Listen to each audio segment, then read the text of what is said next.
Oh, Yun. hello! Oh, we're back for another interview. Ayan, Oo nga, no? Ayan, Eto, talagang ang tuloy. tagal nito, mga Dre. Tagal niluto nito, di ba? Oo, Mukhang parang busy bata yata to. lagi itong kakausapin natin. Oo, busy-busy to kasi kumbaga, medyo wala na magawa sa pera niya, kaya punta Oo. sa Switzerland, punta sa Dubai, Uy. parang gano'n na yung dating nito eh. Nagsusuntukan na ba yung pera? Sana Oo. all. Bago ko pa i-chismis yung guest natin, mga Dre, no? Yun, Eto, introduce ko na. Kumbaga, ito yung reyna ng ng immigration consultancy dito sa sa Montreal no, dito sa Quebec, Yan. mga Dre, no. Isa sa pinakasikat na consultancy agency even sa Pilipinas, no, tsaka dito sa Canada. Eto na, walang iba kundi si Marjorie Quintos. Pasok. Yan, hello. Hello Yan. po. Hello. Hello. Okay. Narinig Yan, no? ko yun na. Siya ang, Oh. sikat na immigration consultant ng Mercan. Ng Mercan. Oh, yan. Yeah. Baka Oo. mamali ako na sa Ay, yung Mercan is, number one ba yung Mercan, Marge? Or one of the biggest. One of the biggest. Kami yung Yeah. first na nag-open ng immigration consulting / foreign worker recruitment na Canadian in the Philippines. Oo, kaya. yung most parang of their- nagre-recruit. Okay. Yeah, so most of the companies now na nasa Philippines, mga recruitment agency, they're Filipino-based. Pero kung pag-uusapan Canadian talaga na company, we are the only one na meron ding branch office sa Philippines. Yun. Pero Oo. yung Mercan, ano yan? Pilipino may-ari niyan? No po, Canadian. Yeah, Oh. it was founded in 1989. And so 35 years na kami. When I was hired, that was like in 2005. Nag-start ako as a caregiver nung mga anak nung boss ko. So ngayon mga malalaki na rin sila, and they're also parang mga success na rin. So Yung pala istorya kasi yun nga dapat kasi kanina mga medyo pinag-uusapan namin kung ano yung pag-uusapan namin. Yun nga, siguro naman sa iba sa inyo na hindi pa nakakakilala kay Marjorie, pero parang karaniwan ng nanonood sa amin kilala na si Marjorie, mga Dre, no? Na kumbaga kilala siya as immigration consultant na as Marjorie Quintos sa YouTube, mga Dre, no? Pero ang hindi natin alam is kung bago siya naging si Marjorie Quintos ng Mercan, di ba? Saan ba siya nag-start, di ba? And she had her, kumbaga, meron siyang sariling unique journey in Canada. Hindi automatic, ganun agad, di ba? Paano ka nakarating sa Canada? Yan ang tanong. Paano ako nakarating sa Canada? By aeroplano. I'm kidding. It started with, unang-una, gusto ko sanang batiin yung mga kapatid ko sa Iglesia ni Cristo. Hello po. Oy! John, I am so blessed to have my brethren sa INC as my family. Kasi everywhere we go, anywhere we go, we have a family together. So we care for one another, and then natuturuan kami ng mga tamang aral para mag-succeed sa buhay na to. And at the same time, para sa ikabubuti namin lahat. So, sa mga nanonood po na mga kapatid ko dyan, hello po. Welcome to Spot Pinoy. Ayun, so I started, childhood-wise, I grew up in Pangasinan. Medyo hindi kami well-off na family. We're like 5 sisters. I'm the middle child. And I grew up parang, nasubukan kasi natin yung maghukay ng kakainin natin. You know what I mean? Sa mga probinsya. So, for me, growing up has taught me a lot of life lessons at the same time. Kaya, malakas talaga yung loob ko even when I was young. Makikita ako ng mga puno, kasama yung mga kapatid ko, kumukuha kami ng mga prutas, tapos bibenta namin sa mga kapitbahay, mga ganyan. So, ayun. And parang natuto kaming dumiskarte sa buhay. Dahil nga 5 kami magkakapatid, syempre laging laging hindi sapat. Tapos kami pa kami babae, di ba? Mhm. And I was also lucky to be raised by another family. So, dalawa yung family ko na lumaki. May ano sa akin, may mga nangalaga sa akin na close relative din naman. So, so yun, I was raised with parang two different sets of families na may sari-sariling different values, and at the same time, meron kang backup every time, di ba? Oo. So, and then dumating ng high school, ganun pa rin, diskarte pa rin. So, doon ako natutong maki-join sa mga dance contest, mga singing contest. Dancer. Dancing. Pinasok ko. Kasi doon yan sa Pilipinas, di ba? Pag may mga ganun mga contest, may mga papremyo. Oo. Hindi lang papremyo na pera, kundi may mga trophy pa, and then doon ka rin makikilala ng community. Ganyan. So, ayun. I grew up with parang mga friends ko, mostly boys. I'm always one of the boys. I found na parang kung puro girls yung kasama ko, parang hindi naman sa pero gusto ko kasi yung parang carefree lang, you know?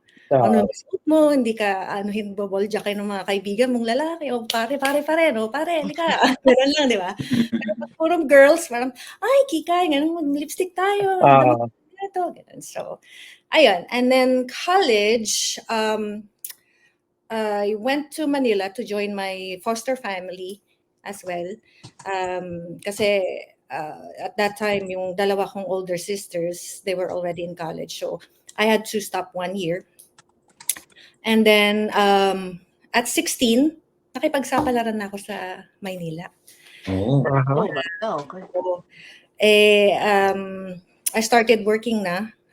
And then, nakapasok ako sa TUP. Pero ang course na in-offer nila sa akin is Chemical Engineering Technology. So, TUP. Katapat I took lang na school namin yan. sa TUP Taguig. Sa Taguig. Taguig. Ayan. So yun. And then working student, ganyan. And then I was blessed.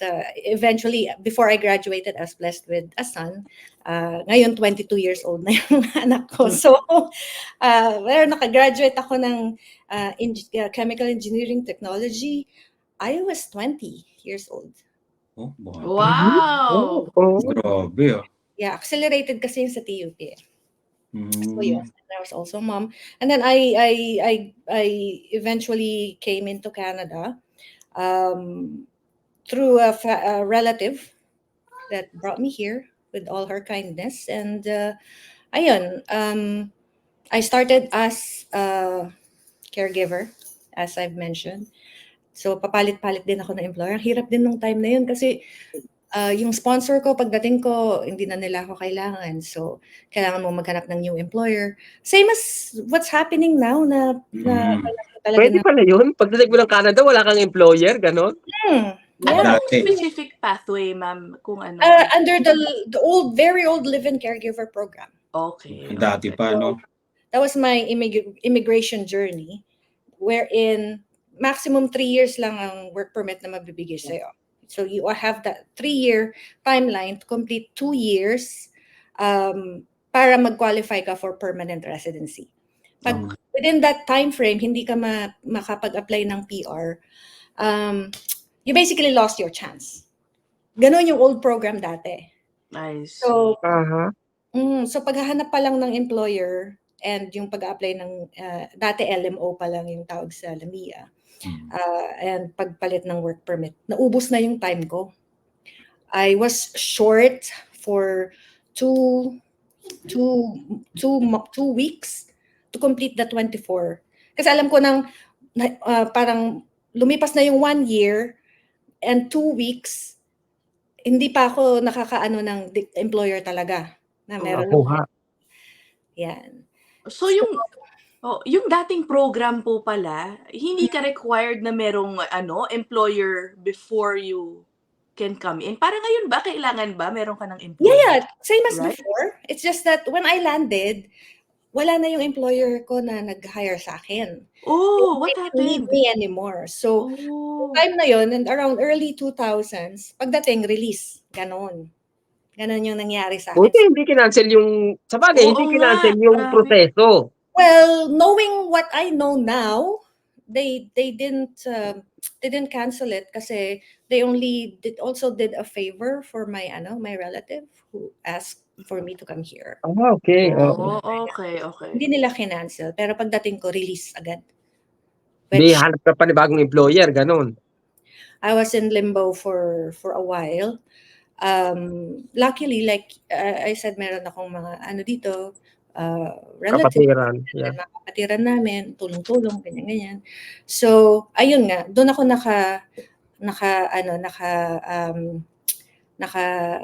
what you call this? Nung na-introduce ako na mag-alaga ng mga anak ni Mr. Morgan, yung may-ari ng Mercan. So, ayun, nag-start doon ang journey ko with Mercan Group. Na para bagang doon ako dinireksyon ng Diyos eh. Oo nga, no? Galing, no? Oo, Galing. Palangin mo yun, no? So, paano nangyari, Marge?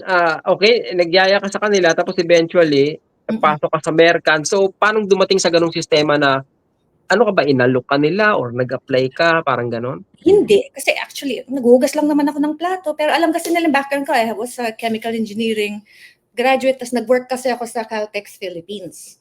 Aha. So, nung time na yon, nagpaplano na pala ang Mercan na mag-recruit ng mga tao. They don't know where yet. Pero may mga job orders sila from companies sa Alberta, mga Suncor, yung mga oil companies. But they don't know where to get people. Mhm. And then, so since I came from petroleum industry, sabi ni boss is, hey, so you worked at Caltex, right? I'm like, yeah. Do you know do you see any people who work in building the petroleum facilities, like yung mga tangke, mga ganyan-ganyan? Do you have truck drivers who carry petroleum, oil, and gas? I'm like, yeah, sure. They're in the Philippines. I see them every day when I worked at Caltex. So, ayun, sabi niya, do you think we can find people there? Maybe 10 resumes. So ako naman, tumawag ako sa Caltex. Tinawagan ko yung dati kong boss. Oo. I'm like, sir, Bibirata ka pa. opportunity, ganyan-ganyan. May ano ka ba? May pwede ka bang anuhin dyan ng mga tao dyan?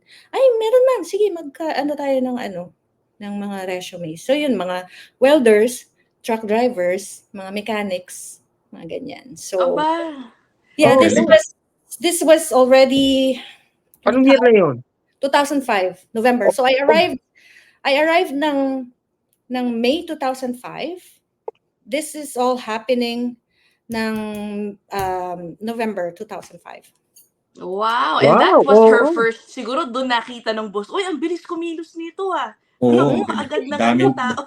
Yeah, wala kaming Isang team. kakompetensya, di ba? Parang Oo. at the same time, sa Pilipinas, yun yung opportunity talaga na hinanap. Parang hindi pa nga kilala ang Canada sa Pilipinas dati eh. Ang pagkaka-perceive natin, Canada is with the United States. Parang iisang bansa lang dati yung perception eh. So, ayun. And then, yung boss ko, yung may-ari ng Mercan, pumunta sa Pilipinas. Nag-meet sila nung boss ko from Caltex. Siya na ngayon yung President and General Manager ng Mercan Philippines. Oh, Wow, talaga. parang na-recruit Pati mo si pa. boss na-recruit. Na-recruit mo pa yun, ano? Oo, like mataas ang posisyon niya sa Caltex, si Sir Ricky. Senior chemist na siya noon, nung time na yun. Pero parang ang is either uuwi ako ng Pilipinas para mag-open ng company doon. Kasi na-impress talaga yung boss ko nung in-interview niya yung mga applicants doon. He was impressed with yung hinahawakan nilang mga equipment, tsaka marunong mag-English. Kasi may office din ng Mercan sa China, sa Bangladesh, sa India. Pero sa Philippines na lang nakita yung fluency, tapos yung passion nating mga Pilipino sa trabaho, Gano'n. Oo. So, ayun. So, balik siya ng Canada. At sabi niya, so, kung kung gusto mo, uwi ka ng Pilipinas, set up ka ng company. Sabi ko naman, parang andito na ako sa Canada, ayaw ko Yeah. na umuwi ng Pilipinas. Pero wala naman akong status sa Canada, right? So, Okay. parang ayoko namang forever naman na na in limbo. So, ang is umuwi lang ako ng Pilipinas siguro ng mga 2 months to help set Mhm. up para na rin, para i-convince na rin yung boss ko sa Caltex na Oo. ito na yun, sir. Ito na yung Sinet up niyo yung Mercan sa Pilipinas nung umuwi ka? Oo. yeah. Kayo ang nagbuo doon. Oh, okay. Yun ba yung So, sa kasi Robinson? yes po, opo. Yun nga yung sa Oo. Robinson. Kasi ang ano ko is, I can't just partner with anyone that I don't know of, na nothing to lose. And si Sir Ricky talagang, I know his personality. Aha.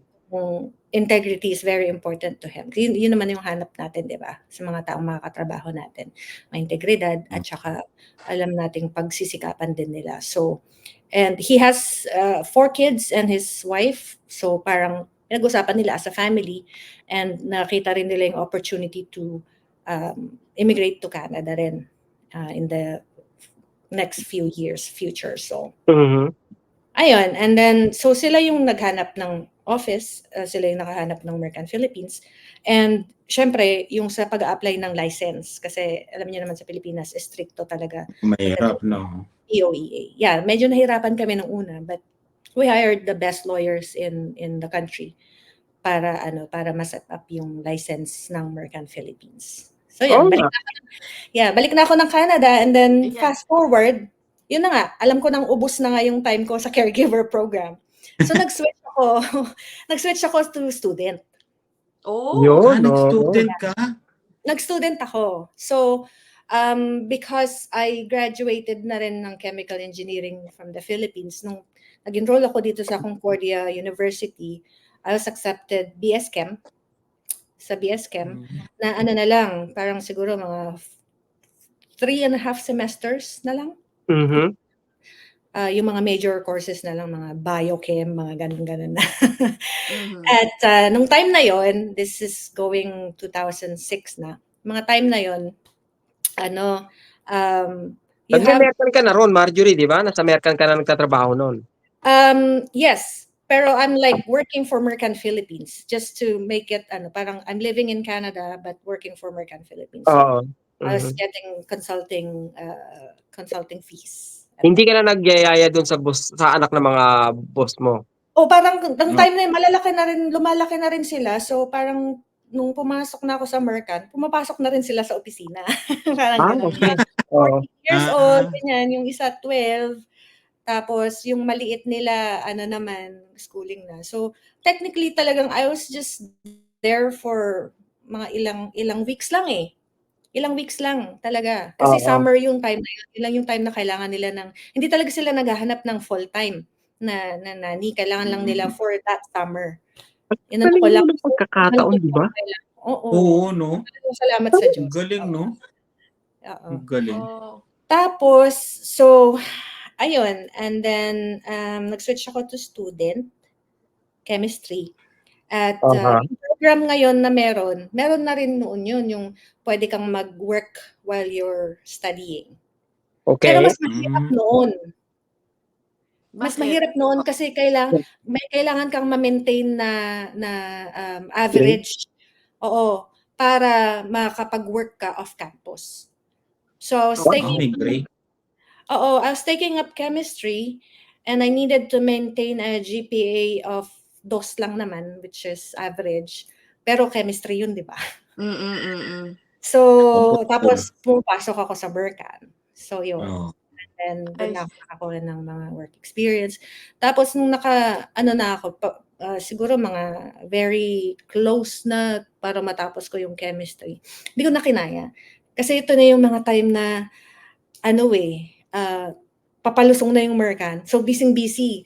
nakuha namin yung mga tracking companies sa Alberta, nakuha namin yung Tim Hortons, nakuha namin yung mga healthcare facilities or mga ospital sa Alberta, sa Saskatchewan.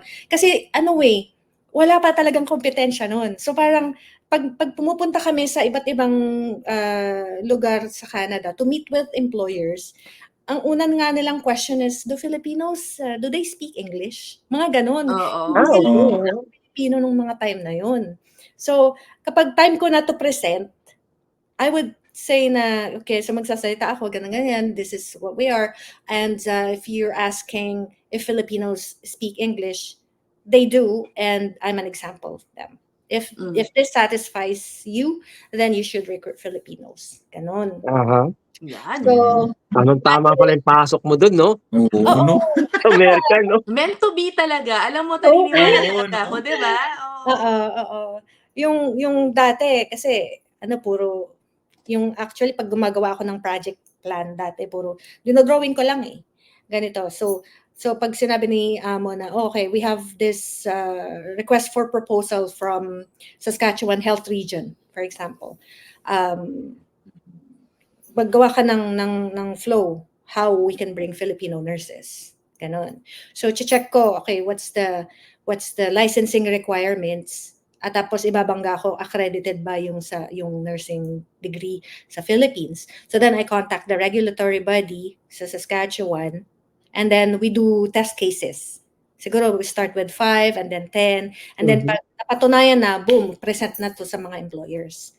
And employers back then, they're paying 5,000 per worker. Oh. Dati, no? Plus airfare, plus yung initial allowance nila, housing and everything. Ganun ka ganda yung market at that time.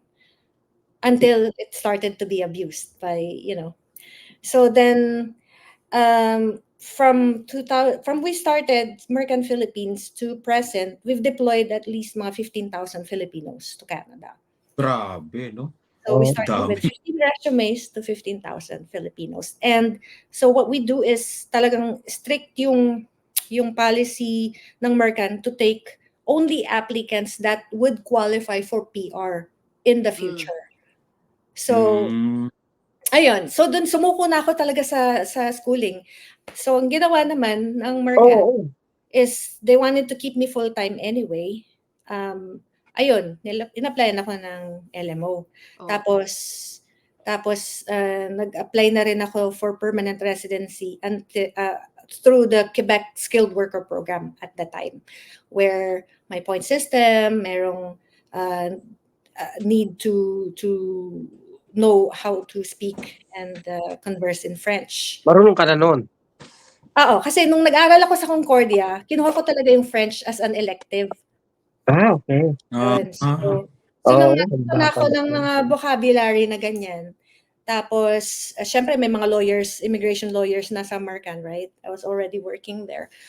Nung sabi nila, well, you qualify, you don't need to wait until you graduate. So pinasa nila application ko, na-interview ako, pero nung syempre I was kino-coach na ako ng mga lawyers ng Mercan Okay, so the interview is gonna go like this. Kasi dati may in-person interview pa talaga by an immigration officer na Quebec. Pero nung time na yun, sa Hong Kong ako na-interview. Oh, bakit dun pa? Paano? How? Ang layo. Oo, kasi ganito yun. Ang Quebec, it's like provincial nominee program, okay? Pero ang Quebec, meron silang mga missions to bring people who are also outside Quebec. So because in limbo yung status ko noon, I didn't know where I was gonna be, whether mapauwi ako sa Pilipinas or makapunta ako ng Canada. Kasi gusto ko na rin talagang umuwi dati, sabi ko sa Mercan, siguro kung hindi ako ma-PR, uwi na lang ako ng Pilipinas muna. And then let's work it out na lang in the future. So ayun, and then na ko naman, nawa ng Diyos, nung na-interview ako, tuloy-tuloy naman yung sagot ko. Wala pang English test or French test requirement noon. Kailangan lang maipasa mo yung interview. Yung officer na mag-i-interview sa'yo, yun ang mag-a-assess ng language level mo. Physically sa Hong Kong, Marge? Oo, sa Hong Kong. Why? Paano? Nasaan ka nun? Kasi yung parang mission ng Quebec for Philippines is based in Hong Kong at that time. Until tinanggal na nila yung office nila. So nandun ka din for the mission? Tama ba? I had to attend my interview in Hong Kong kasi nandun yung mission nila. Yeah, okay. Kasi kung dito ako sa Quebec mismo magpapa-interview, it would take a while kasi maraming applicants na nandito na that time. So, in-accept ko na, punta ako Hong Kong, boom. Tapos yung mga questions and answers nila actually because I alam ko na yung flow ng Q&A ng immigration officer in Quebec. Parang I can't say scripted na pero na-practice ko na. Alam ko na yung mga tanong na tanong nila eh. Like they're gonna ask me about anong tinapos ko, saan ako nagsimula, what's my family background, ano yung naging trabaho ko sa Canada, ano yung ano yung inaral ko, mga ganyan, what's my experience. So yun. Marge, dahil naranasan mo yun, palagay mo, anong mas may hirap bago makapag-apply ng PR, dati o yung sistema ngayon? Dati. Mas mahirap. Mas mahirap dati. Mahirap dati. Kaya napapangiti na lang ako sa mga applicants din minsan na parang nahihirapan na sila like 6 months pa lang gusto na nilang ma-PR agad or naghanap na sila agad ng way kung saan sila mapa-PR ng pinakamabilis. Napangiti lang ako sa sarili ko kasi sabi ko ako dati talagang sinubukan ko lahat. Nag-nanny ako, nag-student ako, working student ako sa Mercan. Ano mo yun? So, ayun, ang kwan lang dati is kailangan parang tsambahan yung pagkakapasa mo rin sa interview eh. Kasi pag yung officer na mag-i-interview sa'yo, mainit ang ulo ng araw na yun. Tapos itutas ka niya, Yari. Mali ang gising, di ba? nag-hours na lang. Yari.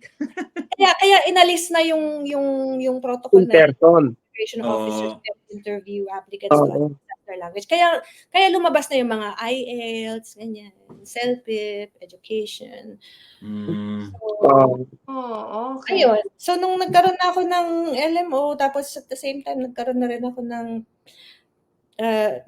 nagkaroon ako ng LMO tsaka work permit under Mercan. While waiting for my PR, umabot din ng 2 years yung process ng PR ko. I got my PR 2010.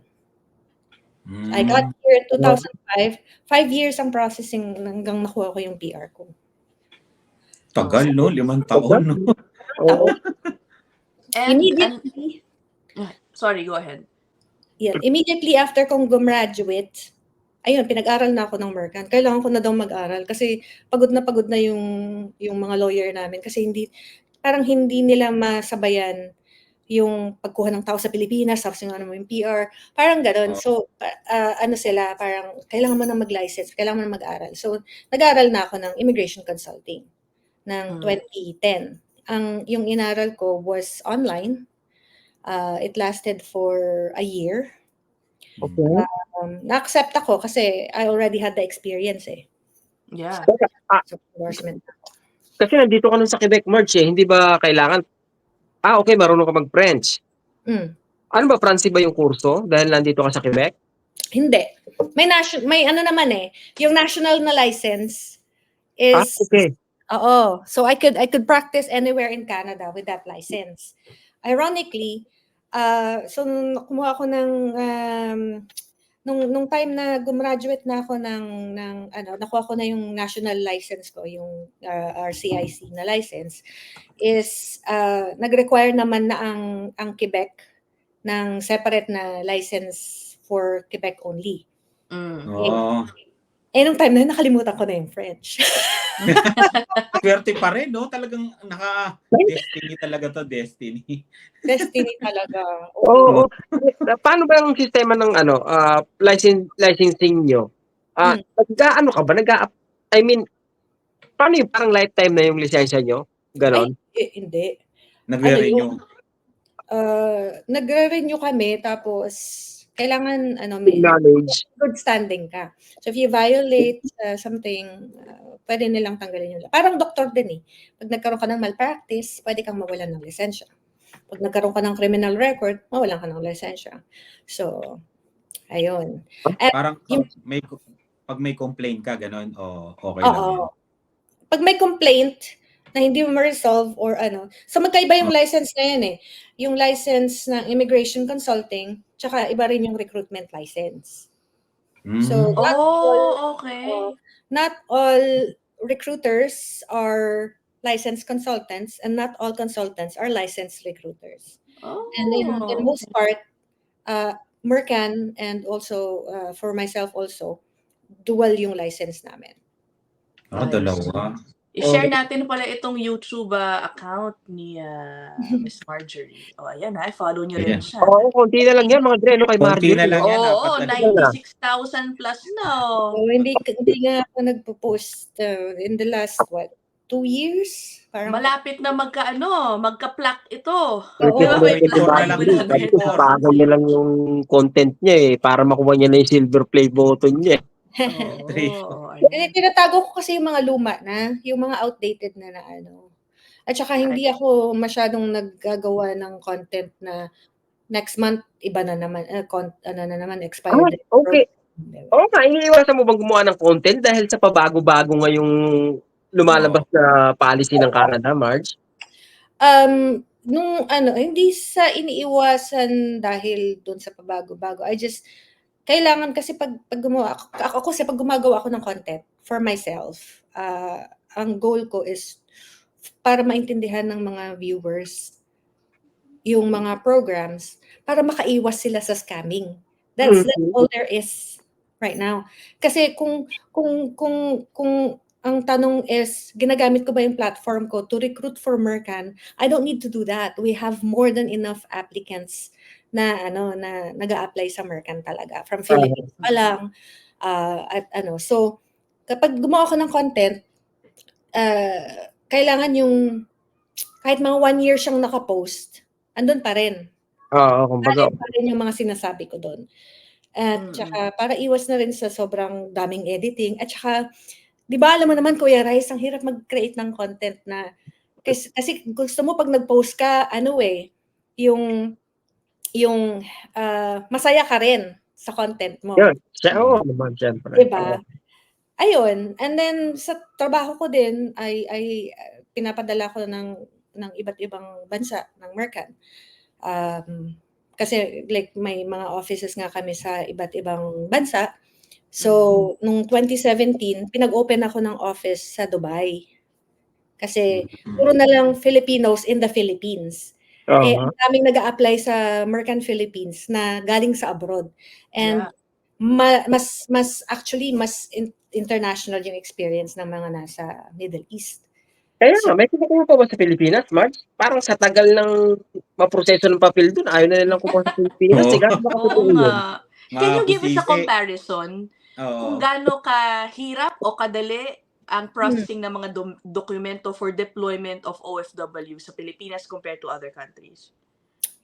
I would say, marami kasing factors Unang-una, ang maganda sa Pilipinas kasi is mas mabilis yung visa processing. Which only takes usually mga 2 months. Kasi may infrastructure ang Immigration Canada sa Pilipinas From 2005, biglang dumami yung mga applications nila, right? For work visas. So, malaki yung visa processing center sa Pilipinas. Yung VFS yata pala, naalala ko, yun ba yun? Oo. May mga immigration officers that review the applications. Marami sila doon. Okay. Whereas sa Middle East, kokonti yung mga visa officers doon. So, mas matagal ang processing time. Talaga? May nakausap kami na ang tinuturo niyang delay ngayon is yung mga pagpuproseso ng dokumento na nanggagaling sa Polo, sa OWA, na kung saan. Parang gusto pang mangyari ng Pilipinas, yung employer pa sa Canada, yung susunod, parang gusto nila, dapat ganito yung nakalagay sa kontrata, per oras, hindi per kilometer, kagaya ng sa truck driver. Per truck Parang driver. ganun. So, parang doon nagkakaroon ng delay. Sa side ng Canada, walang problema. Kaya lang, doon sa proseso, sa paglabas ng papeles ng mga Pilipino, galing sa ahensya ng gobyerno ng Pilipinas, parang doon nagkakaproblema. Meron akong sariling interpretation on that. Paano? Ang goal kasi ng government of the Philippines is to protect the Filipino workers. Okay. So,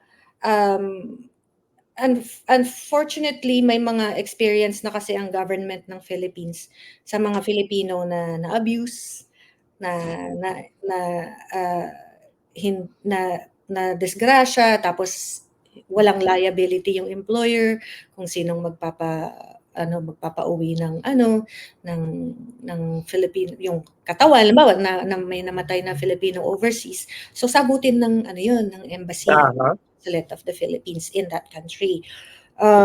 Tapos halimbawa na abuso, wala silang pagsusumbungan. Kung meron man silang pagsumbungan dito, kung walang liability yung employer na nandito sa Canada kasi batas nila to, then hindi mahahabol ng government natin para yung nag-violate na employer para protektahan yung Pilipino. Pero ang requirement ngayon ng DMW, dati POEA, is dapat kung galing sa Pilipinas yung Filipino worker, dapat merong third party na licensed recruitment agency in the Philippines na liable dun sa Filipino worker na yun. So, halimbawa, kung nag-violate yung employer sa Canada, halimbawa lang, may nag-violate, tapos ayaw panagutan ng employer yung kasalanan nila, yung licensed recruiter sa Philippines, yun ang kailangan magbayad ng danyos, mag-arrange para sa kanan ng Pilipino. Hopefully, implement yan. Oo. In that sense, paano yung mga nag-DIY na express entry, who didn't go through agencies? Paano yung protection nila? So that's a different story. Yeah. Kasi when the purpose is to permanently immigrate dito sa Canada or US, hindi na sila sakop ng foreign worker program. Hindi na rin sila sakop ng Department of Migrant Workers in the Philippines kasi they're not coming here as temporary. They're coming as permanent residents and eventually will gain Canadian citizenship. Gaya ni Kuya Reyes, congratulations! Yeah. Or yung mga mga dumidiretso sa job bank pala. Yung mga gano'n, di ba may gano'n eh? Direct hire. So, gano'n din. Mga direct hire, kailangan na rin nilang Punta sila sa American. Kasi merong mga dumidiretso sa job bank and then nakokontakt na yung employer na nagpa-process ng LAMIA na. Di ba parang may gano'n? Direct hire kung tawagin ng iba? Yeah. Oo. Yeah. So, yung LAMIA may direct hire, ganyan. Pero pag nagkaroon na sila ng visa and they got their visa while inside the Philippines, kahit na may visa na sila, hindi sila paalisin ng Bureau of Immigration ng Philippines. Kailangan dumang pa rin sa agency. Kailangan. So, I think yung ginagawa ng iba, I think yung ginagawa ng iba sa palaran, I'm just hearing something na parang, I don't know, sa mga nagbabangka sila para makatawid ng Malaysia, para makapunta ng Canada, parang gano'n. May daw, sabi nila, oo. Pero I don't know how true. I wouldn't do that if that was... I mean, that's a possibility na, okay, let's say, may visa na ako papuntang Canada. Ngayon, gagawin kong point, kumbaga, let's say, pupunta ako sa Hong Kong as visitor, tapos doon ako bibili ng ticket papuntang Canada. That's a possibility, right? Hindi, hahanapan ka ng that's a possibility. Pero hindi ka hanapan ng Hong Kong immigration dahil... Hindi, pagdating mo dito sa Canada, doon ka hanapan, bakit ka pupunta dito? Tatanungin ka nun ng immigration. Hindi, may visa ka eh. Hindi, ano ba, working visa ba yun, o di ba? Di ba nagtatanong sila? Marge? Nakakapa, Marge? Hello? Marjorie? Ay, dali. Hello? Sorry po. Ayaw ko Ayan. She's back. Wait. Oo, naglalaglag. Test mic. Test. Hello? Oops. Test mic. Ako po ba yung I think so, yeah. Pero ngayon okay na, getting better? Iyon, okay na. Okay na. Ayan, okay. Move on tayo sa sa sige. current situation dito sa Canada since RCIC naman si Ma'am Marjorie. Marami pa rin bang nag-a-apply ngayon sa Mercan, halimbawa, amidst itong tightening of, immigration rules in Canada? Yeah, hindi naman talaga maiiwasan na madami pa rin it's still by thousands every day. Especially for those who don't know na may mga pagbabago na nga. So, yeah, madami pa rin nag-a-apply, marami pa rin nag-a-aspire. Pero what we do is we tell them, okay, limited na lang talaga. So, huwag kayong padalos-dalos. Kasi may mga magsusulputan ulit dyan ng mga na mga panibagong group of scammers na take advantage na parang porket so unemployment rate tapos ganyan pero may exempt na industries, so may mga magpo-post ulit na okay, in this industry, food processing, 100 workers, LMIA exempt, mga ganyan. Hindi mag-iingat ang mga Pilipino, talagang sila maluloko sila. Marami scammer at ang nakakalungkot, karamihan is hindi naman talaga Pilipino yung gumagawa ng pag-i-scam. Nagagamit lang yung mga Filipino ng ibang nasyonalidad, hindi ko na babanggitin, para mag-scam ng Pilipino. So it's a big syndicate out there. Oo. Especially now, what do you tell them about yung mga umaasang maging permanent resident? Just today, di ba? Yeah. Well, nag-announce ng malalaking cut sa PR target. Pero nag-cut lang sa PR target. Pero hindi naman nila inabolish yung the whole thing. Kasi back in the days, it was 280,000 per year ang limit. Ngayon nasa 300 plus pa rin. So it's still more than before. Right? At saka, so may mga abangan ninyo yung mga upcoming kong vlogs kasi bigyan ko ng mga clue. Pero ang direction kasi pag ganyan-ganyan lang yan eh. This happens every 5 years. So, So, nangyari na to, March. Nangyari na to dati. Correct Alam mo, nanonood nga ako, ma'am, ng mga vlogs ngayon. Di ba? Yung mga iba-iba yung mga Canadian immigration lawyers, etc. Many of them are really saying na itong recent changes, it's really more political than, a decision made for the sake of immigration, the future of immigration. Parang ganun ang nasisense. Yun yung perception nila. Kasi talagang tubong Canadian siguro yung mga... Oo, yung mga... So, ako naman kasi I stay out of politics and political, So my observation. See, like I got here 2005, 2025 na next year, which means I've already seen the 4 cycles of immigration every 5 years.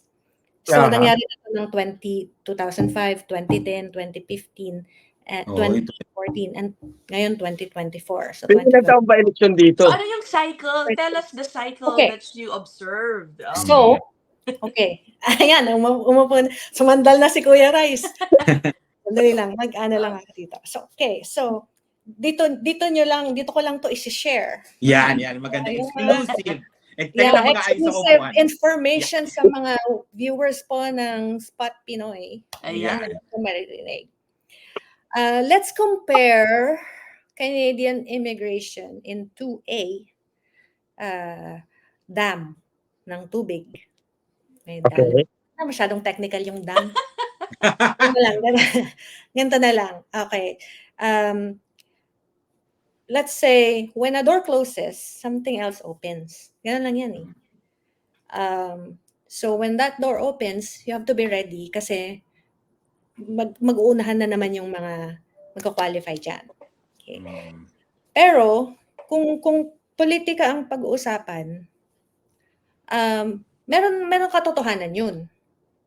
Kasi kung susundan ninyo yung mga yung mga ng ibang nationalities na dumadaming ngayon. Kung saan may Pilipino, may ganun ding mga nationalidad. Hanapin yun na lang. Ganun. So, ngayon maraming mapapauwi. Pero yung pag-attract kasi ng mga ng Canada, ng mga immigrants, mga nationalities, iba ngayon kesa noon. Dati talagang focus is to grow the population para maging stable ang ekonomiya ng Canada, tsaka magkaroon tayo ng population natin na Canadian-born. Kaya yung intake ng mga immigrants that time, ng federal skilled worker, ganyan, even in Quebec, they focus on younger people para mag-join ng labor force. Tapos may professions na outside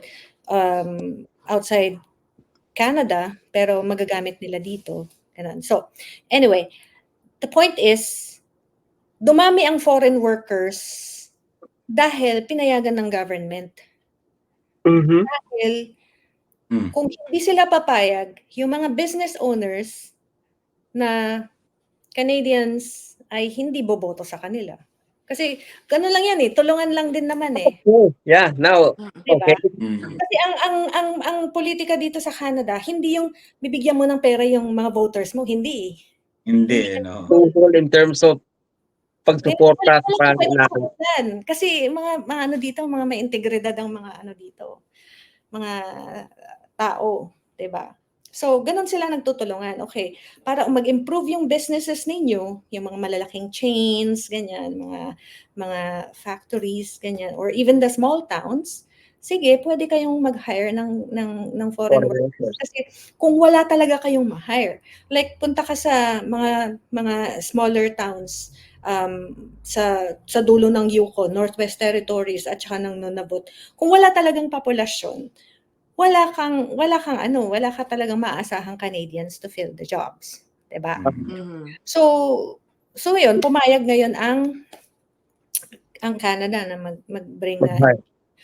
Pero limited. Pero nung 2005, walang cap. From 2005 to 2014, walang quota ang mga employers. So kaya ang lakas ng recruitment namin dati kasi, hi, can I have 10 workers? Hi, can I have 20? Hi, I need 100 workers for this farm, ganyan. So sobrang dami talaga. Pero yun talaga yung need. 'Di ba? And then yung mga applicants na mga foreign workers before, nag-qualify for immigration. So then nag-transition sila from foreign worker to permanent residency. Which turns na naging Canadian sila. Pero ang naging qualification standards ng permanent residency tumaas din. Tumaas ang expectation for someone to become a permanent resident, including pagtaas ng language test requirement. And then in-incorporate pa nila yung competition na. Nung pumasok ang express entry ng 2015, may ranking system na yung mga applicants where even if you're eligible, kung ang kakompetensya mo, mga doktor, mga scientists, mga speakers ng English na, French pa, talo ka talaga kung Pilipino ka. Kahit na may job offer ka sa Canada, kahit na nag-work ka na dito. So then, kumonti yung opportunity for PR, pero dumami yung opportunity for temporary residents, including, ayun nga, yung temporary foreign workers. Tapos yung mga iba namang class of temporary residents, including students, madali sa kanila ang ma-PR dahil after they graduate, they could get an open work permit, which they can work anywhere. So ngayon, nakita naman ito na opportunity ng mga educational institutions para magtayo ng napakaraming school. Diba? Ang daming nagsulputang school, ang daming nagsulputang courses.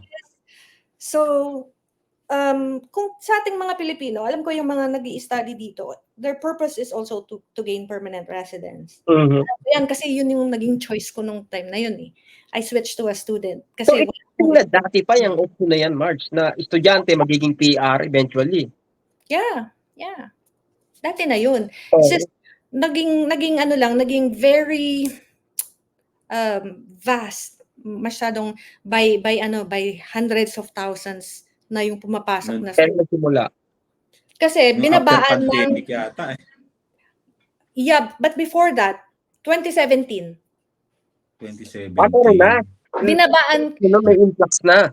oo, kasi binabaan ng Canada yung requirement. Remember when I told you na nung ako yung naka-student visa, I could only continue working kung meron If akong may GPA, oo. Oo nga, no. Eh ngayon, kahit Tapos yung iba tinanggal- uma-absent lang yata, pinapabayaan Oo. hindi Oo. pumasok. Oo, kasi Hindi kahit nag-aaral. bagsak ka, pwede ka pa rin magtrabaho. Oo. Naalala ko yung mga nagpo-protestang bumagsak sa klase, nagpo-protesta sila. Para ipasa daw sila. Para ipasa sila. Hindi naman nag-aaral. Pasok ng trabaho. Oo. Oo. Ayun, yun ang nangyari. Kaya dumami sila ng dumami, 'di ba? Pati rin sa mga ang dami ring naging students dito na Filipinos kasi hindi na explain sa kanila yung yes, you can study and work but you can only work 20 hours a week. Right? Pero yung cost of living, it wasn't considered. Ang inaano lang ng mga kabayan natin is, okay, after ako mag-aral ng 1 year or 2 years, magkakaroon ako ng open work permit, then I can work full-time. Hindi nila na-take into account yung first 2 years mo na mag-aaral ka, you need to pay for your house, you need to pay for ano. Pero ang ano is, inopen din kasi ng Canada yung program wherein, if you're a student, your spouse can get an open work permit. So, yun, sobrang nagpadami yata, Marjorie. No? Yes, and your children can go to school. Oh. For free. Parang doon tayo nag-collapse, di ba? Yung education tsaka yung health system, di ba? Oo. So yun, kaya dumami ang populasyon. Imagine mo kung ano ka, kung may asawa ka at 2 anak mo, tapos ma-approve ka ng visa to come to Canada for a student visa, ikaw lang yung kailangan mag-aral. Tapos yung asawa mo pwedeng mag-work kahit saan. Tapos yung mga anak mo makakapag-aral ng libre. Ano yun eh, mas mura pa yun kaysa sa mag-aral ka sa Lasal, sa Pilipinas. So, ayun, dumami naman din. Tapos eventually, magkakaroon pa ng pension ng yung ano mo. Diba? Yung mga anak, yung mga bata. Kumbaga, it consumes a lot of resources talaga from the government. Yung policies na kanilang inalaw. Oo. Tapos nung pandemic, nag-allow na sila na, okay, well, kung student ka, dati 20 hours a week lang. Ngayon, pwede ka nang mag 40 hours a week. Diba? So, nagkaroon ng policy na gano'n. So, ayun, dumami ulit yung mga nag-i-student kasi pwede na silang mag-work full-time. Oo. Tapos ngayon, binawasan na naman. Balik na pa iba-iba talaga eh, no? Tapos, so nagkaroon ng pandemic, nagkaroon ng lockdown. May mga visitors na na-stuck dito sa Canada na inalaw ng mag-apply for work permit from inside Canada. Not PR, pero if they have a job offer, they can switch from visitor to work permit, which eventually can get them PR. Yeah, abruptly naman, tinanggal nila yun, di ba? Pero nagkaroon din ng misconception kasi. Kasi ang naging misconception is kahit mag-visit ka sa Canada, pwede ka na mag-work. Yun ang naging misconception. Okay. Oo nga, maling-mali, di ba? Kaya ang daming tapos makapaghanap ka ng work, ganyan. Pero again, hindi rin na take into account kung gaano kahirap talagang humanap ng employer. Even if you arrive here with a status already, it takes a year and a half. Oo. My experience also. Yung Marjorie, tanong ko lang, nag-hire pa rin di ba yung American sa Pilipinas papunta dito? Yes. Bali, sinasabi doon na 1 taon na lang sila ang kontrata nila.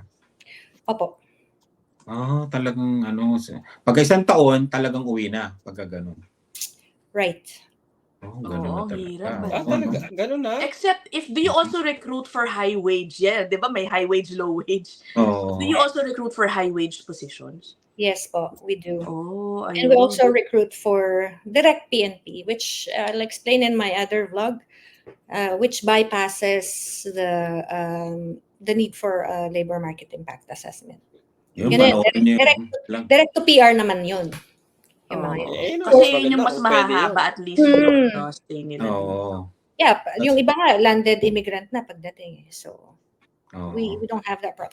Kaya mataas ang requirement talaga namin sa Mercan kasi we're not in for the temporary only. Even when it was a 3-year work permit, kailangan pa rin talaga pag nag-accept kami ng applicants, yung PR ready, we call them the PR ready candidates. Wherein Oo. anytime na magbukas ang PR opportunity, you can apply with or without a job offer or permanent job offer or support from your employer in Yeah. Canada.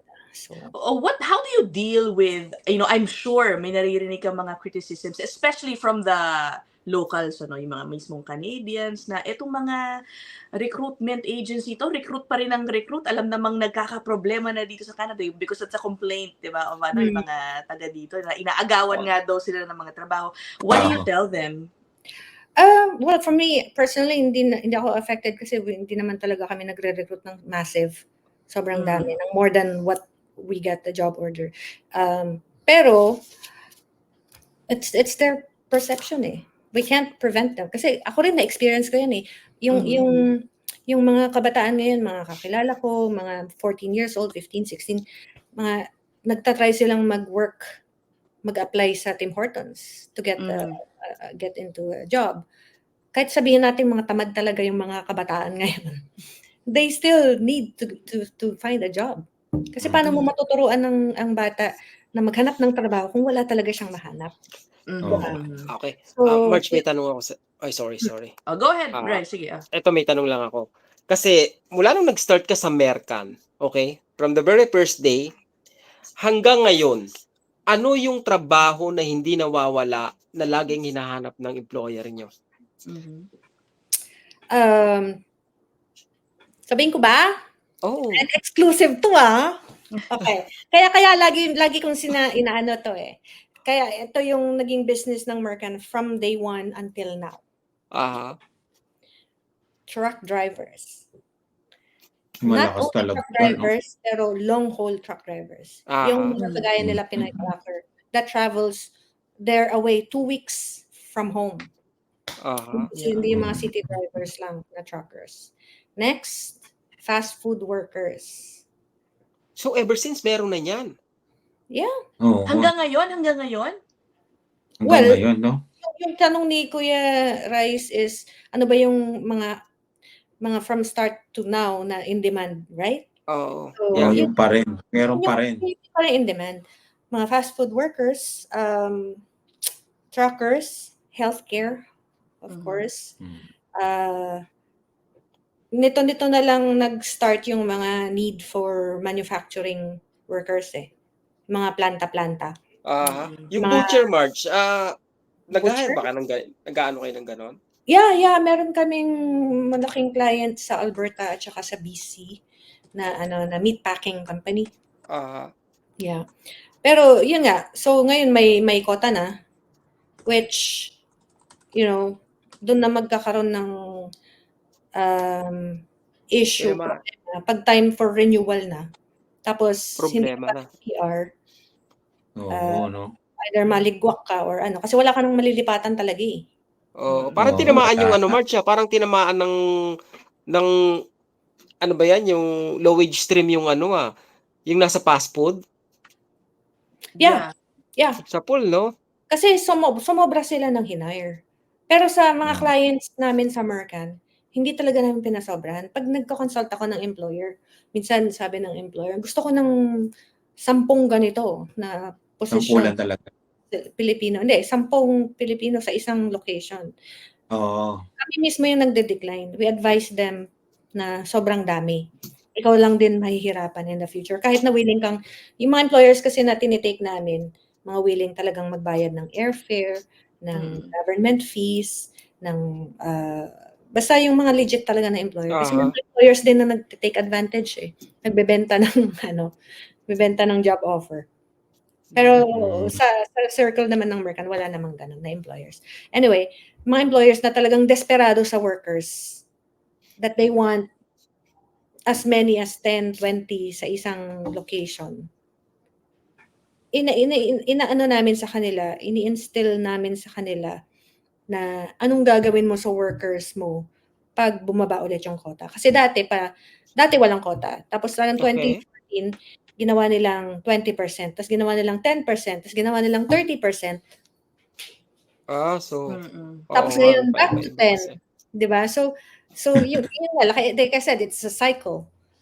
Right? So, yung mga employers namin, hindi masyadong hirap. At saka yung mga applicants namin, they've been screened properly so that kung hindi man sila ma-renew, hopefully, if they just follow our advice, they will get their PR without having to find another employer elsewhere. So, ayun. Pero yun, balik tayo sa tanong ni Kuya Rice, ano ba yung mga in-demand na for life? Yeah, parang for life nga, ganun. For life. Transport, fast food.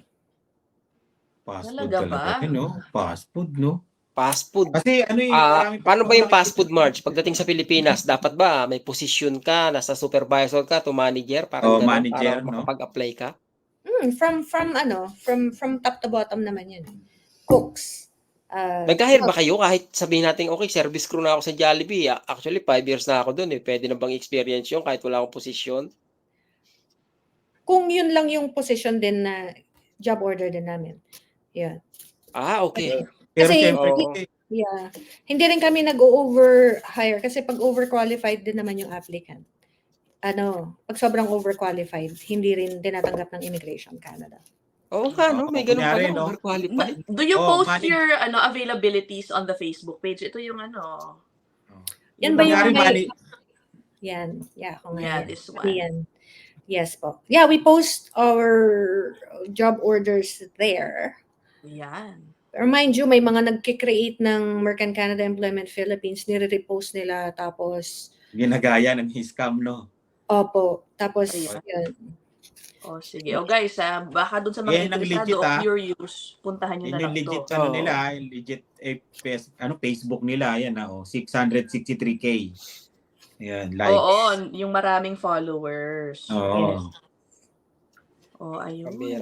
Dahil pag ano pala, wala na tayong oras, Hindi pa yata makakain si Marjorie. Kakauwi lang na ito eh. Thank you so much, Miss Marjorie. Maraming salamat for sharing your story din. Naku, no? Nakwento mo na ba sa vlog mo yung journey mo din, yung nag-umpisa as caregiver? Yeah, I had. Pero tinake down ko na kasi luma na mga 2 years. 3 years old na. Ngayon, pressure. malalaman na nila ngayon. Saka, Kuya Rice, hindi ako masyadong mayaman. Kay Marge yung alam niyo yung may kay episode na nagpunta kami sa nagpamasahe kami. Sa kanya yun yung yung business niya. Siya ang first, Marge? First Filipina na may ganong klaseng business. Talaga ba? Which one? Saan banda yun? Saan banda? Alam niyo ba yung massage experts na clinic? Saan po kayo? Meron din dito niyan sa Regina. Sa sa Regina tsaka sa Windsor. Meron dito sa Regina. Dito yung mga owners ng massage experts Regina, mga Filipinos din. Hindi ako kinakausap bakit kaya? Ay, baka libre ka eh. Hindi may insurance kami sa trabaho. Ewan ko. Baka sobrang busy sila. Kasi ayaw nilang kausapin ng Ba't ikaw ba natatagpuan ka pa ba sa business mo, Marjorie? Pag magpapamassage lang ako. Pero minsan nakakatuwa pero nakakalungkot. May mga followers ako na nagpupunta doon kasi they think that I'm there. Nandun ka, So, sabi ko, andito po.